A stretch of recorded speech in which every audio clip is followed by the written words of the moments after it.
Olá, sejam todos bem-vindos.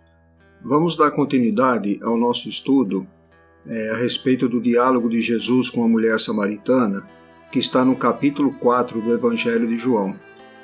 Nós já vimos no estudo anterior qual que foi a importância da cidade de Siquém para o povo judeu. Vimos a questão de horário, porque João nos diz no Evangelho que eles chegaram à hora sexta no poço, lá na Samaria. Então nós aprendemos a interpretar essa questão da hora sexta, relacioná-la com o nosso horário, com a nossa forma de falar as horas. E também vimos como que foi a formação do povo samaritano, e vimos também por que a mulher falou o nosso pai Jacó, por que eles chamavam Jacó nosso pai Jacó. Então nós vimos tudo isso no primeiro estudo, e agora para continuar na segunda parte, nós vamos começar por uma passagem de Jesus que ele fala que os verdadeiros adoradores adorarão o Pai em espírito e verdade. Vamos lá, quando Moisés tirou o povo do Egito, o povo hebreu lá do Egito, eles ficaram vagando no deserto por 40 anos, Então 40 anos vagando. Então o que Moisés fazia? Moisés pegava, por exemplo, a tribo de Judá. Eles tinham umas tendas deles, eles se agrupavam, As tendas ficavam agrupadas, Então aqui era a tribo de Judá, a outra lá era a tribo de Simeão, a outra tribo de Levi. E aí, então o grupo de tendas era tudo separado pelos descendentes lá de Jacó, E no meio dessas tendas todas, ficava aqui o tabernáculo. O tabernáculo era como se fosse o templo, era o templo deles, Aqui é onde habitava Deus, Ficava aqui nessa área, aqui bem no meio de todas as tendas. E o tabernáculo, interessante, que tinha uma divisão aqui dentro, os sacerdotes andavam aqui normalmente, Mas tinha uma divisão aqui dentro que era específica, ninguém entrava lá, só o sumo sacerdote podia entrar, e ele podia entrar uma vez por ano só, que era para expiar os pecados dele e os pecados do povo. E nesse tabernáculo, quando o sumo sacerdote entrava lá dentro, eles amarravam uma corda no sumo sacerdote, o sumo sacerdote entrava, e nos trajes do sumo sacerdote tinham umas sinetas. Então, enquanto o sumo sacerdote estava se movimentando lá dentro desse local, que era chamado Santo do Santo, então eles estavam vendo a sineta tocar e falaram, não, está tudo bem, ele está se movimentando. Mas se acaso a sineta parava de tocar e o sacerdote não saía, o sumo sacerdote não saía, não acontecia nada, eles não podiam entrar lá dentro para retirar o sumo sacerdote, vai acontecer alguma coisa com ele, não dava para entrar lá. Então eles puxavam o sumo sacerdote por aquela corda que eles amarravam nele, E o que tinha nesse local aí, no Santo do Santo? Aqui nesse Santo do Santo é onde ficava a Arca da Aliança, que Deus mandou construir. E dentro da Arca da Aliança tinha as pedras, com os 10 mandamentos. Tinha a vara de Arão também, que Arão era irmão de Moisés, foi o primeiro sumo sacerdote. Então estava tudo dentro dessa Arca da Aliança. E essa arca eles usavam para conquistar o território depois lá na Terra Prometida, quando eles entraram lá na Terra de Canaã. Eles usavam essa Arca da Aliança nas batalhas, eles chegavam com ela na frente, então derrotavam os inimigos, tal. Então essa Arca da Aliança também era uma coisa de muito poder para eles, Aí veio o Templo de Salomão, O Templo de Salomão, assim como no tabernáculo aqui, tinha também o local do Santo do Santo, onde ficava a arca, Então, o que aconteceu? Na época do rei Davi, o Davi pensou assim, eu moro num palácio luxuoso e Deus habita numa tenda, que o rei Davi também fez uma tenda lá para colocar a Arca da Aliança, tudo. Então ele falou, não, vou construir um templo magnífico para Deus. Só que, na verdade, Deus não permitiu que Davi construísse. As mãos deles eram muito sujas de sangue, Então ele deu essa incumbência para Salomão. Então Deus falou que não era Davi que ia construir, mas sim Salomão. E Salomão, de fato, construiu um templo magnífico, bonito, luxuoso. Era muito lindo o Templo de Salomão. E a Arca da Aliança acabou ficando aqui dentro, naquele local Santo do Santo também, que mesmo esquema também, só o sumo sacerdote podia entrar uma vez por ano para expiar os pecados dele e do povo. E depois do Templo de Salomão, quando ele foi destruído, quando a Babilônia invadiu Jerusalém, destruiu o templo todo lá, aí quando os persas deixaram eles voltar para Jerusalém, libertou, eles vieram e construíram esse outro templo, o templo de Zorobabel, que era um templo mais simples do que o do rei Salomão, mas enfim, eles tinham um templo novamente para fazer os seus sacrifícios, adorarem a Deus, E depois desse templo de Zorobabel, veio o templo do rei Herodes, que é o templo da época de Jesus, o rei Herodes pegou esse templo aqui de Zorobabel e deu uma reformada nele, deixou ele luxuoso, bonito também, com ouro e tal, era muito bonito também, né? E construiu em volta dele um grande pátio. Depois no outro slide a gente vai ver, dá para ter uma noção bem melhor assim, como era o tamanho do templo em relação à cidade de Jerusalém na época, né? Mas enfim, aí o rei Herodes então pegou esse templo que era do Zorobabel, o segundo templo, reformou, ficou muito bonito. Aqui nós temos uma vista do templo e da cidade de Jerusalém. Essa cidade, essa maquete aqui, ela retrata a cidade em torno do ano 70, um pouquinho antes do ano 70, né? Então aqui dá para ter uma noção muito boa do tamanho, né? Aqui está o templo, bem nessa região aqui central. E aqui a gente vê o muro, né? Esse platô todo que Herodes construiu, né? Então era muito grande, era em relação à cidade, a gente pode ver, ele se destacava bem, né? Aqui ao lado nós vemos a Fortaleza Antônia. Essa Fortaleza Antônia era o quartel-general dos romanos. É aqui que os soldados romanos ficavam, né? E aqui tinha passarelas, aqui que os soldados ficavam vigiando a movimentação no templo, né? Para ver se não ia ter alguma rebelião, alguma revolta, alguma coisa assim. Enfim, eles estavam bem coladinhos no templo, vigiando os judeus o tempo todo. Aqui à direita, aqui embaixo, nós estamos vendo essas duas construções aqui, que é o tanque de Betesda. Esse tanque de Betesda, Jesus ali curou um paralítico, que ele era paralítico há 38 anos. Ele ficava aqui e diziam que quando a água se movimentava, era um anjo que movimentava a água, então eles tinham que entrar lá que eles eram curados. Só que o paralítico não conseguia, coitado, né? Ele não tinha como.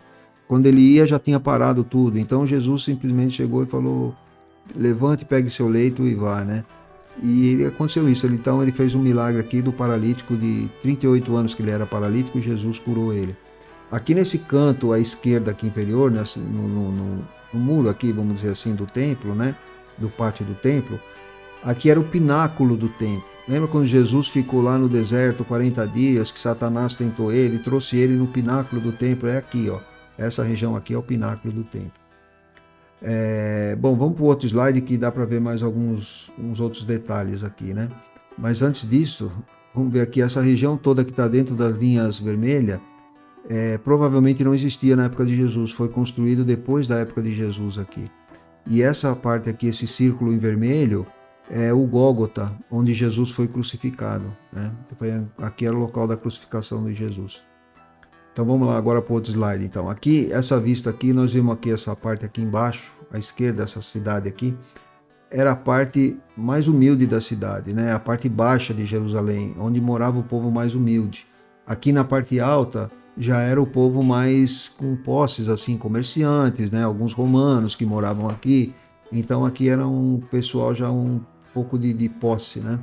Aqui mais ou menos nessa região aqui em cima, ó, aqui tem algumas torres aqui. Aqui era o castelo de Herodes, é aqui que Herodes morava, né? Aí nós podemos ver aqui um vale, esse aqui é o Vale de Josafá, ou o Vale de Sidrom, né? Ele vem em toda essa região aqui. Aqui embaixo nós temos o Vale do Inom, ou o Geena. Aqui nesse vale, todo o lixo da cidade, animais mortos, eles jogavam nesse vale e ficava queimando dia e noite aqui, né? Por causa de moscas, né? As pestes, para não ter proliferação de doença, aquelas coisas. Então eles punham fogo nesse lixo e ficava dia e noite. E isso aqui que Jesus usou, como Jesus sempre falava muito em figura de linguagem, olha, se não fizer isso aqui, vocês vão queimar no fogo eterno. Qual era o fogo eterno? Era isso aqui, ele estava fazendo referência a isso aqui, que ficava queimando dia e noite, né? E daí já saiu a história do inferno, né? Que você vai queimar eternamente no fogo lá no inferno. Na verdade, eles estavam se baseando nesse fogo aqui que ficava queimando lá em Jerusalém. Aqui, nós temos o tanque de Siloé. Aqui onde Jesus curou aquele cego de nascença, né, que ele pegou terra, cuspiu na mão, fez lodo e colocou nos olhos do cego de nascença e mandou ele se lavar no tanque de Siloé. E daí o cego se curou. Então aqui é o tanque de Siloé. Aqui essa região toda aqui é a cidade de Davi. Aqui foi Davi que construiu, né, na época do rei Davi. É o comecinho de Jerusalém, né? E acho que é isso. Aqui desse slide é o que dá pra gente ver. Mas dá para ter uma noção muito boa aqui, ó, do tamanho do templo em relação à cidade, né? Bom, então vamos falar do templo do Monte Gerizim. O que aconteceu com ele? Ele foi totalmente destruído no ano 128, porque nessa época aqui, os gregos estavam dominando Israel, né? E os gregos queriam que o judeu fizesse culto a Zeus, ao deus Zeus, né, que era o deus grego. Eles queriam que eles fizessem culto a Zeus no templo, e os judeus não queriam de jeito nenhum. Aí um dia lá pegaram um porco e fizeram um sacrifício com um porco no templo. Aí foi a gota d'água, né? Aí o sacerdote lá de Jerusalém foi embora, foi lá para a terra onde estavam os filhos dele, né? E acabaram que os filhos dele juntaram o povo, né? Era o Judas Macabeu. Ele reuniu o povo e se revoltaram lá, se rebelaram contra os gregos. Bom, por fim, era chamada a Revolta dos Macabeus. Expulsaram os gregos de Israel. E eles ficaram dominando lá todo Israel. Então os Macabeus acabaram dominando Israel. Só que assim, na época em 128, quem estava reinando Israel então era o João Hircano. O João Hircano, ele era sobrinho do Judas Macabeu, né? Ele era filho do irmão do Judas, que chamava-se Simão. Então o Judas Macabeu já tinha desencarnado e o João Hircano acabou destruindo, né, todo o templo lá da região da Samaria, o templo do Monte Gerizim. Hoje nós vemos isso aqui, só ruínas lá. E o templo de Jerusalém também, que é lá no Monte Moriá, ele foi destruído no ano 70 depois de Cristo. Teve uma revolta lá, né? E o general Tito romano acabou destruindo todo o templo de Jerusalém, né? E lembra que Jesus falou, né, quando os apóstolos chegaram com ele lá em Jerusalém, em dado momento, falou: olha que construções magníficas, as pedras eram enormes, né? E Jesus falou para eles assim que não ficaria pedra sobre pedra que não fosse derribada. E de fato foi o que aconteceu no ano 70 depois de Cristo, né? Que o general Tito invadiu lá a cidade e acabou destruindo tudo. E aqui estão as ruínas do templo, né? Aqui a parte de baixo, aqui em volta, né? As ruas e tal. E aqui o templo, aquele platô que Herodes construiu aqui em cima, tá lá tudo, mas o templo foi totalmente destruído, né? Os samaritanos do Monte Gerizim fazem as suas orações dessa forma. Hoje eles vão lá nas ruínas, né? E eles fazem suas orações. Não existe mais o templo. O templo não é o centro do negócio hoje. Então eles têm que adorar Deus em espírito e verdade, porque não tem mais o templo, né? E a mesma coisa acontece com os judeus. Eles vão lá no Muro das Lamentações, no Monte Moriá. Aqui, aqui que eles fazem as orações dele, porque o templo já não existe mais também, né? Então tem que adorar Deus em espírito e verdade.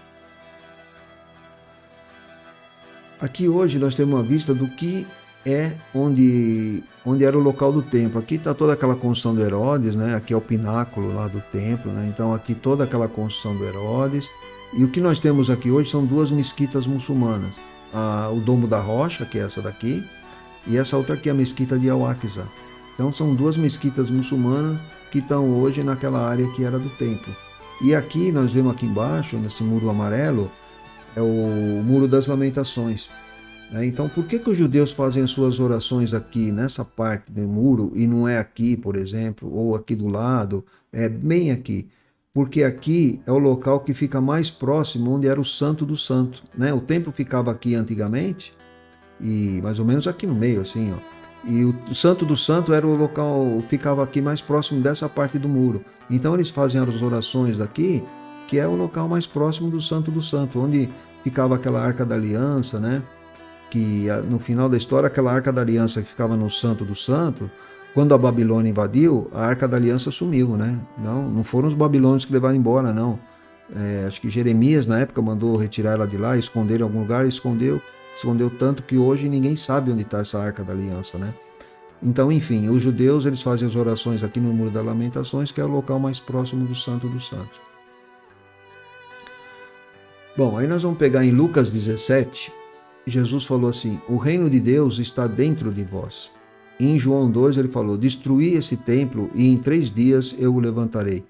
Isso aqui deu uma polêmica muito grande, né? Porque os sacerdotes estavam entendendo que Jesus estava falando daquele templo lá do Herodes.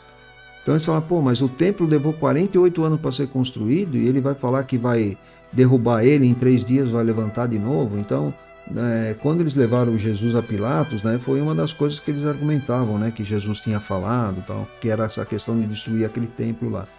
Só que na verdade Jesus estava falando do corpo dele. Ele estava falando que era o corpo dele que era o templo, né? Porque o que aconteceu? Quando ele foi crucificado, morto, depois que sepultaram ele, depois de 3 dias ele ressuscitou, não é isso?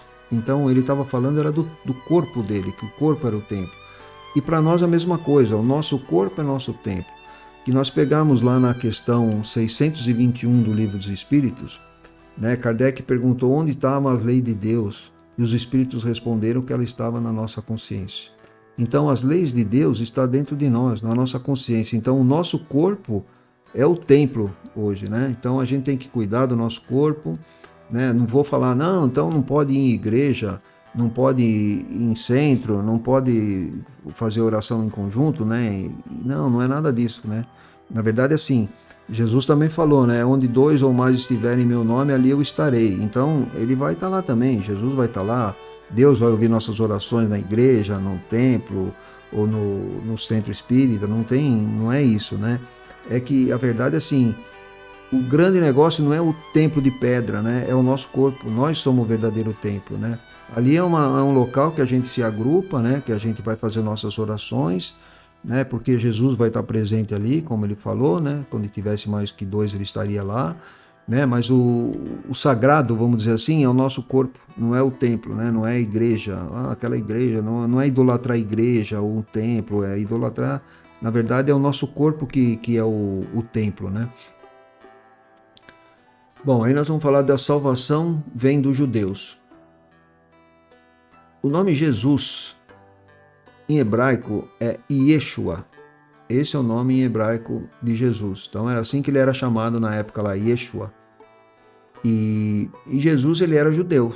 Ele nasceu na cidade de Belém, que ficava lá no Reino do Sul, que é o Reino de Judá, né? Então ele era judeu, foi circuncidado, né? Foi introduzido no templo, foi apresentado no templo, né? O sacerdote na época quando a Maria de Nazaré levou Jesus para apresentar no templo, era o Simeão que recebeu ele lá, então ele era judeu, né? Por isso que ele falou que a salvação vinha do judeu, e a salvação era ele. Porque esse nome Yeshua, se pegar a raiz do nome Yeshua, significa salvar ou salvação, né? E Jesus falou também em João 6, ele falou assim, eu sou o pão da vida, eu sou o pão vivo que desceu do céu. Se alguém comer desse pão, viverá para sempre. E em João 8 ele fala, em verdade vos digo, se alguém guardar a minha palavra, jamais verá a morte. Então vamos analisar isso aqui que ele falou, né? Ele era o pão da vida, né? E se alguém comesse desse pão, viverá para sempre. Também tem uma passagem que os sacerdotes não entenderam isso. Como vai comer o corpo dele, se ele é o pão da vida, e comer desse pão, não sei o quê? Não era isso que ele estava falando, né? Ele estava falando tanto aqui, comer desse pão e guardar minha palavra, ele estava falando dos ensinamentos dele, né? Então a gente tinha que interiorizar os ensinamentos dele, né? Isso a gente tinha que ter dentro de nós, espontaneamente, esses ensinamentos, e a gente ia viver para sempre, jamais ia viver a morte, né? Aí você fala, bom, mas a gente conhece os ensinamentos de Jesus, tal, não sei o quê, e a gente morre, né? Normalmente a gente morre. Quantos não morreram desde aquela época até agora, tal? Mas na verdade eu interpreto da seguinte maneira isso aí. Essa passagem é assim, se você guardar os ensinamentos de Jesus, se você pratica os ensinamentos de Jesus, e aquilo vem assim naquela espontaneidade, sabe? Aquela coisa que já está dentro de você, vem espontâneo. Então, o que está acontecendo? Você está tendo uma evolução espiritual. Nós estamos tendo evolução do nosso espírito, né? E tendo a evolução do nosso espírito, vai chegar um dado momento que a gente vai chegar a um espírito puro e a gente não vai precisar mais encarnar. E não precisando mais encarnar, a gente não vai ver mais a morte, né? É o que ele fala, viverá para sempre, ou seja, e não verá mais a morte, e não vai precisar mais morrer. Você não precisa reencarnar, então você não vai precisar morrer, né? Então eu entendo dessa maneira essa passagem quando Jesus fala isso, né? Guardar minha palavra jamais verá a morte, ou quem comer desse pão viverá para sempre. É assim que eu entendo isso. Aí eu trouxe uma curiosidade aqui. Como eu falei, Jesus nasceu na cidade de Belém, né? Que era na Judéia, no reino de Judá. E Belém em hebraico a gente fala Beit Lehem. E Beit Lehem em hebraico significa o quê? A casa do pão. Então olha que Jesus falou, que ele era o pão da vida, e aonde ele nasceu? Na casa do pão, que é a cidade de Belém. Então é apenas uma curiosidade. Bom, e Jesus também nos deixou uma lei maior, que é essa daqui. Amarás o Senhor teu Deus de todo o teu coração, de toda a tua alma e de todo o teu entendimento. e amarás o teu próximo como a ti mesmo. Ele deixou esses 2 mandamentos e falou que esses 2 mandamentos estavam incluindo toda a lei e os profetas. A lei que ele falava, a lei de Moisés, né? Estava incluso nesses 2 mandamentos, os profetas e a lei de Moisés. E ele falava também que, assim, o judeu, né? Na verdade, o judeu ele tinha que seguir pelas leis de Moisés 613 mandamentos. Então, olha a dificuldade que era, como é que guardava 613 mandamentos? Não tinha como. Era muito mandamento para guardar. Então, o que Jesus falou? Esqueça esses 613 mandamentos. Se cumprir só esses 2 aqui, é o que importa para a salvação, né? Então, ele falou também numa passagem em Mateus 7. Tomai sobre vós o meu jugo e aprendei de mim, que sou manso e humilde de coração, e achareis descanso para vossas almas. Porque meu jugo é suave e meu fardo é leve. Por que o jugo dele é suave e o fardo é leve, né? São só 2 mandamentos, não tem 613. E não existia um judeu que cumpriu os 613 mandamentos. Essa é a verdade, né? Bom, aí o Kardec, lá no Evangelho segundo o Espiritismo, ele, no capítulo 15, né? Ele fala que fora da caridade não há salvação. Ele fala que a caridade e a humildade nos leva à salvação. E o egoísmo e o orgulho nos leva à perdição.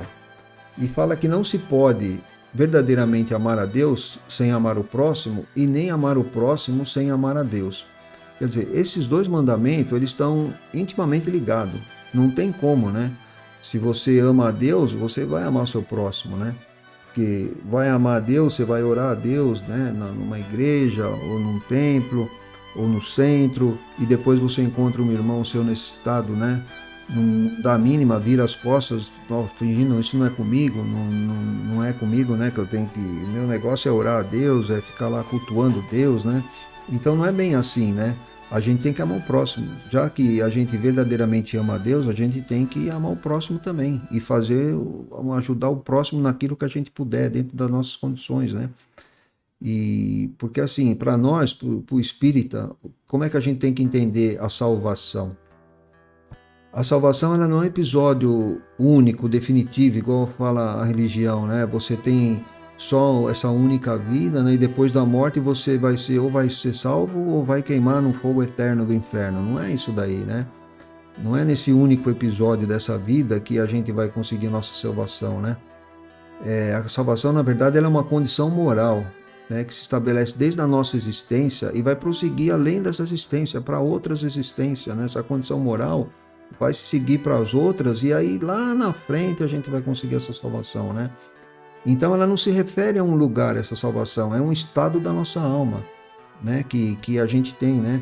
Em situações emocionais de tormento, de aflição, vai nos acompanhar, né? Enquanto a gente não for mais evoluído, né? Enquanto a gente não subir na escala espírita, então a gente vai ter essa situação emocional, né? De tormento ou aflição, né? Então ela não vai ficar, não é um lugar específico, né? É lá no inferno, né? Que vai ficar, que você vai, se você não ter a salvação, você vai ficar lá no inferno. Não é bem assim, né? Então, na verdade, é um estado de espírito nosso, é um estado de alma, né? Que vai acompanhar a gente para sempre, né?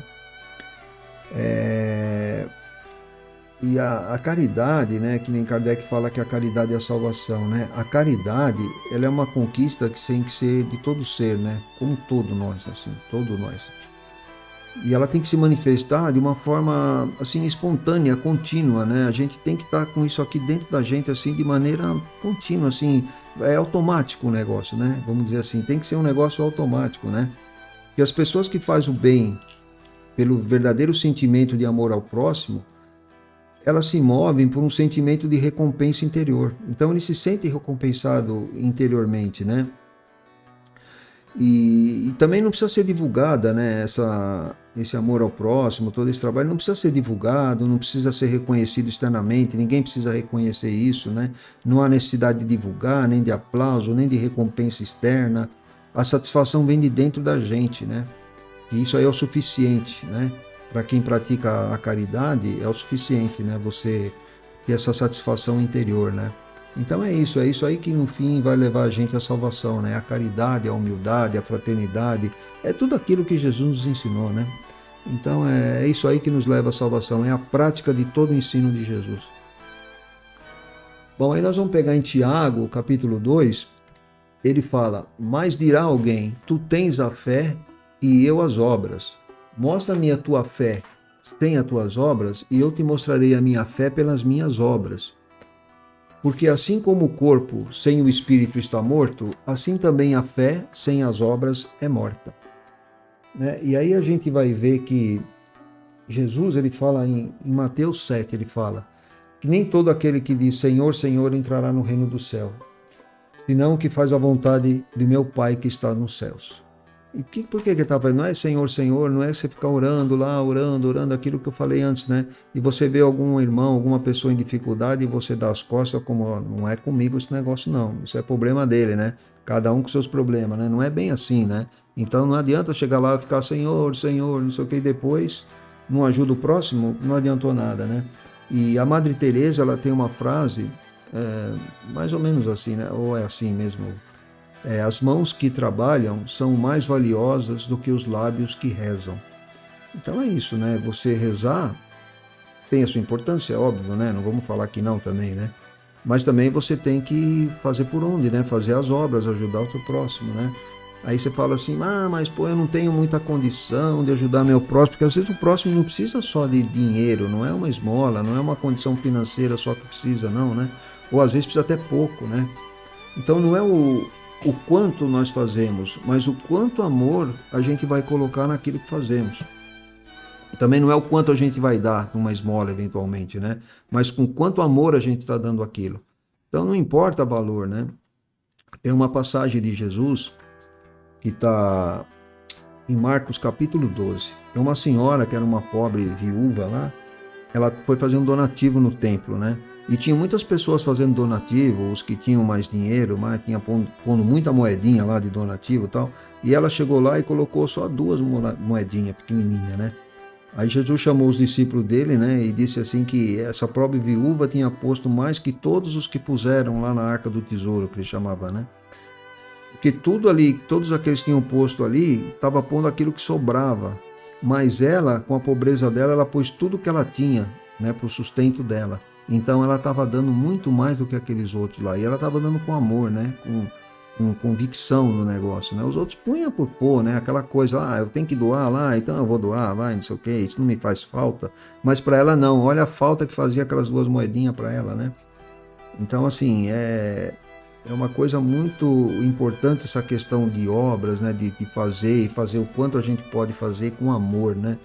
E tem uma passagem lá em João 3 também, uma passagem muito bonita, né? Que é a conversa de Jesus com Nicodemos. Né? Então Jesus fala para Nicodemos, né? Que Deus amou tanto o mundo que mandou o seu Filho unigênito, né? Para quem cresce nele não perecesse, né? Tivesse a vida eterna. E aí ele fala que Deus enviou o seu Filho ao mundo, não era para condenar o mundo, né? Mas para que o mundo fosse salvo por intermédio dele. E ele fala ainda que a condenação era assim, né? Que Deus veio ao mundo, a luz veio ao mundo, e os homens amaram mais as trevas do que a luz, porque as suas obras eram más. E todo aquele que faz o mal aborrece a luz e não vem para a luz, né, para que as suas obras não sejam reprovadas. E ele falou lá que quem praticava a verdade ia para a luz, né, a fim de que suas obras sejam manifestas, porque são feitas segundo Deus. Então olha a importância das obras, né, que Jesus mesmo comentou e deu essa importância toda, mostrou para Nicodemos a importância da obra, né, que é através das obras mesmo que a gente vai agradar a Deus, né? E fazer a vontade de Deus, né? É isso aí. Bom, então era isso aí que eu tinha para esse estudo, gente. Eu espero sinceramente, do fundo do coração, que eu tenha ajudado a compreender um pouco melhor essa passagem de João, né? É uma passagem que tem muita coisa, né? Por trás dela, assim, a gente consegue descobrir muita coisa. Então eu espero sinceramente ter ajudado a compreender um pouquinho melhor, né? Tanto da história lá do povo judeu, como do que estava por trás dessa passagem aí da mulher samaritana, por que os samaritanos não gostavam dos judeus, ou os judeus também não gostavam do samaritano, que a verdade é que nenhum gostava do outro ali, né? Nem judeu do samaritano e nem samaritano de judeu, né? E assim, a importância dessa passagem também, veja como Jesus foi assim, né, quebrava todas as regras, né, da época, né? Nessa passagem, primeiro ele estava conversando com uma mulher e não se conversava com uma mulher, né? Um judeu conversar com uma mulher assim, não podia, né? Era contra as regras da época. Então ele estava conversando com uma mulher, né? E outra coisa, ele revelou para uma mulher que ele era o Messias. Foi a primeira vez que ele revelou que ele era o Messias, e foi para uma mulher, e uma mulher samaritana ainda, né? Então olha só como Jesus era, né? Ele sempre dava atenção, né? Ele falava que quem precisava de médico não eram os sãos, eram os doentes, né? Então assim, ele quebrou muita regra na época, é uma coisa sensacional, né? Foi fantástico, né? E, então é isso aí, gente. Eu espero realmente de coração que eu possa ter levado um pouquinho mais de entendimento dessa passagem aí para vocês. E vamos ver o que a gente prepara para a próxima, né? Vamos ver se eu consigo pegar alguma coisa interessante também e trazer para nós, tá bom? E de resto eu agradeço a atenção de vocês todos, né? E fiquem com Deus, né? Até a próxima. Fiquem com Deus.